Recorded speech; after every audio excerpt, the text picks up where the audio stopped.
I was born in Melbourne, Australia, 1982, and my parents had no idea that I was going to be born without arms or legs.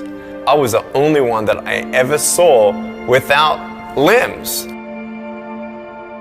My faith in Jesus Christ was sealed after 7 years of wondering why, God, I was born this way.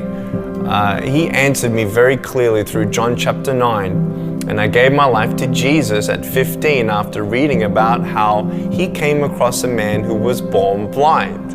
And I'm like, hey, hold on a second. This looks interesting. And no one knew why he was born that way. I'm like, perfect. So I read on, and in verse 3 of the 9th chapter, Jesus said, it was done so that the works of God would be revealed through him. And I'm like, wow, God, if you had a plan for the blind man, you do have a plan for me. And that was the beginning of my personal relationship with Jesus. Youth groups were starting to call me, churches were starting to call me, opportunities were opening up everywhere for me to share my testimony. I was speaking in front of 300 sophomore public high school students. 3 minutes into it, half the girls were crying. One girl in the middle of the room started weeping. She put up her hand and she said, I'm so sorry to interrupt, but can I come up there and give you a hug? In front of everyone, she came and she hugged me. She cried on my shoulder and whispered in my ear. No one's ever told me that they love me. No one's ever told me that I'm beautiful the way that I am. I couldn't believe it. It changed my life. That was when I knew I was called to be a worldwide evangelist. Today, do not leave here unchanged. Leave here unchanged.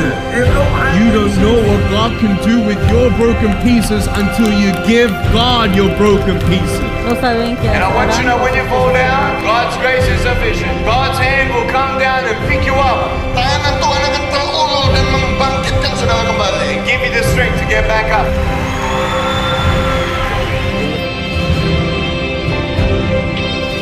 By the grace of God, we have seen face-to-face 500,000 souls say yes to Jesus and be plugged into a local church. As crazy as it sounds, our goal at Life Without Limbs Ministry is to preach to every single soul on the planet.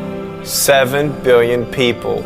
We believe that this goal is possible as the Holy Spirit is gathering an army and building up supporters to send us and accomplish